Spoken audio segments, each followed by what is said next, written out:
So the next way that you can beat anti-spam technology are getting on what is known as whitelists.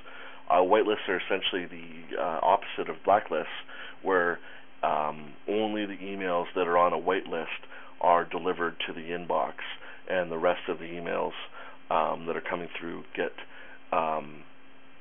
subject to the normal spam assessment that all emails coming except the ones on the whitelist do.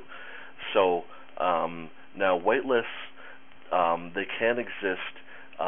You'll see a list of them when you're looking at feedback loops, like we mentioned earlier with the Wikipedia page that talks about feedback loops.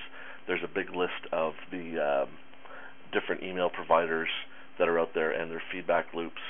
In some cases, some of these email providers do offer a whitelist where you can apply to it so that your emails are going to just get through to the inbox and bypass all spam filtering.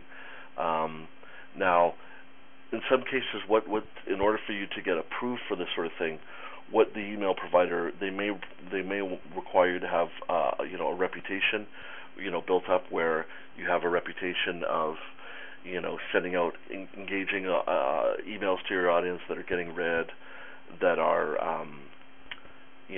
not being clicked to spam, all the things that good senders do that we've talked about.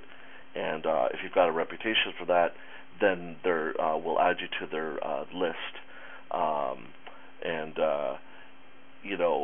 Some will do this for you automatically, just sort of like, well, apply first and ask sort of approve first and ask questions later.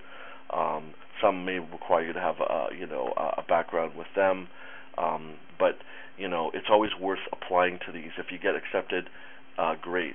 If you don't, it's worth trying anyway.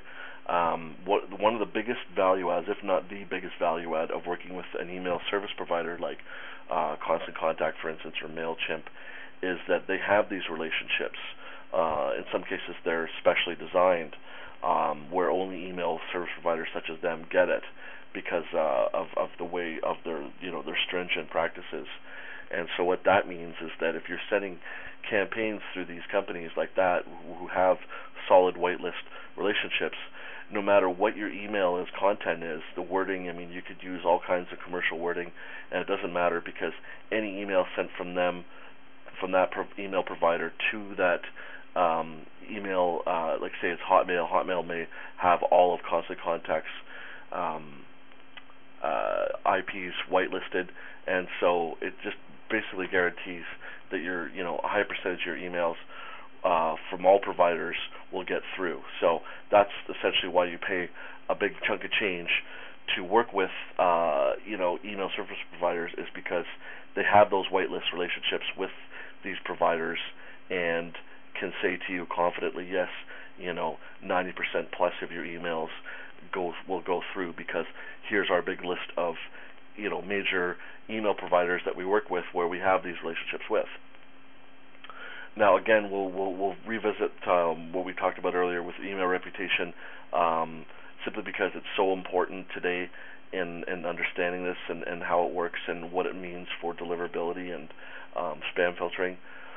So again, it's basically email reputation is built up over time, just like a business reputation is. And what they want to see in your reputation is that you're sending emails that are basically worthwhile for your target audience. In other words, that your audience is engaging them.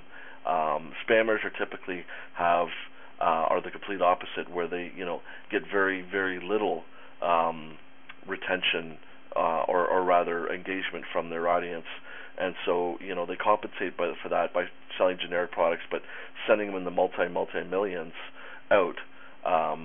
And that's what's given email marketing just a bad name from the beginning. So, so there's different ways each of these providers does this specifically with, judging your email reputation.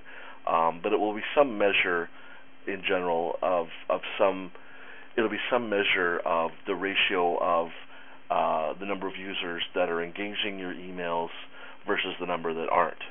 And it'll be some black and white number like that, where if the ratio is high, where there's a certain percentage users versus that are engaging you versus aren't, then your emails get into the inbox, and vice versa. If there's a certain ratio that you fall beneath, where it indicates low engagement, then your emails are more likely to get put into the spam folder. I mean, what the general idea with email reputation is that they recognize that people are much better at judging the value of an email to them rather than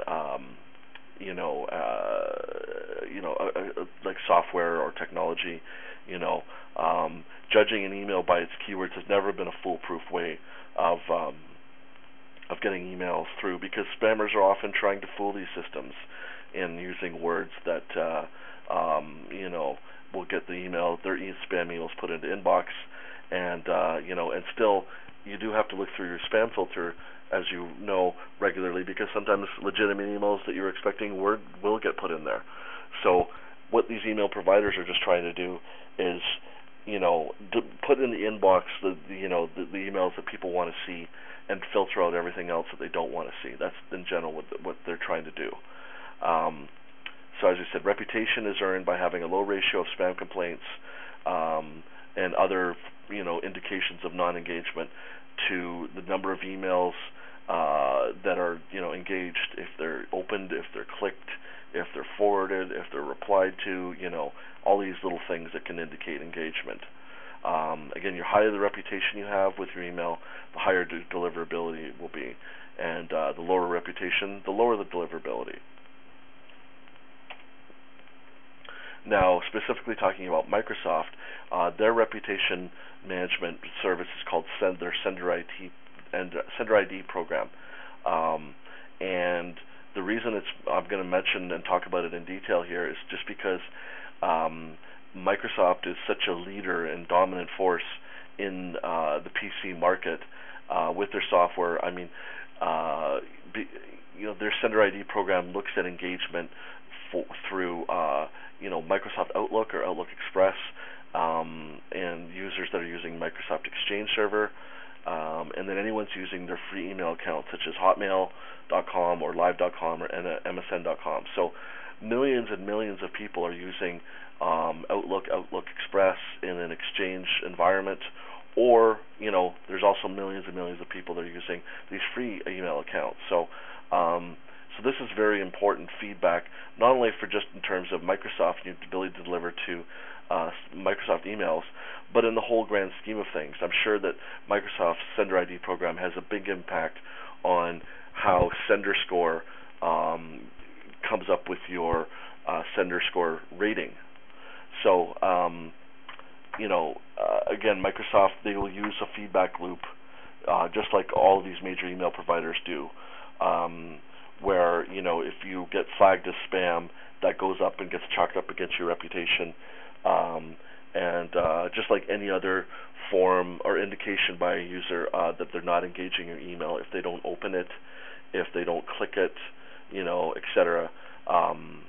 Whereas if someone does the exact opposite, then that's seen as a form of engagement, a positive thing, and it causes your Sender ID rating to go up.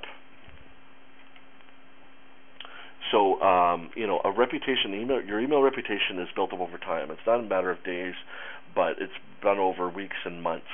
And a strong email reputation with Microsoft's Sender ID program has a really big influence on your ability to reach inboxes of email accounts provided by Microsoft and other providers, such as Return Path Sender Score, and have a big influence. I'm sure it has a big impact on your Sender Score rating.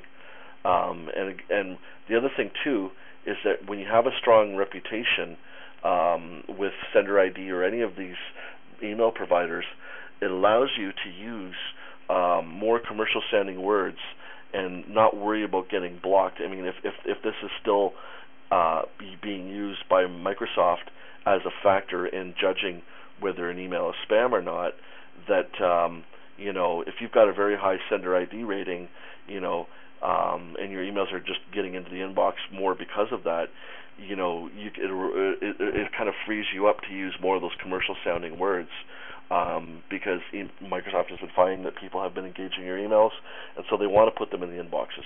In general, email providers are just trying to give the people what they want to see based on their patterns of viewing, and filter out everything else that they don't want to see. So, these email programs are on your side.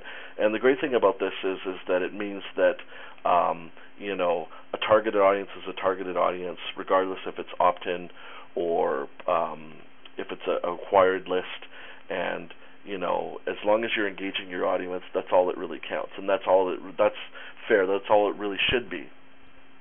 So in order to register, you have to register for Microsoft's Sender ID program. It isn't automatic, as with these other email reputation things that get reported through Sender Score.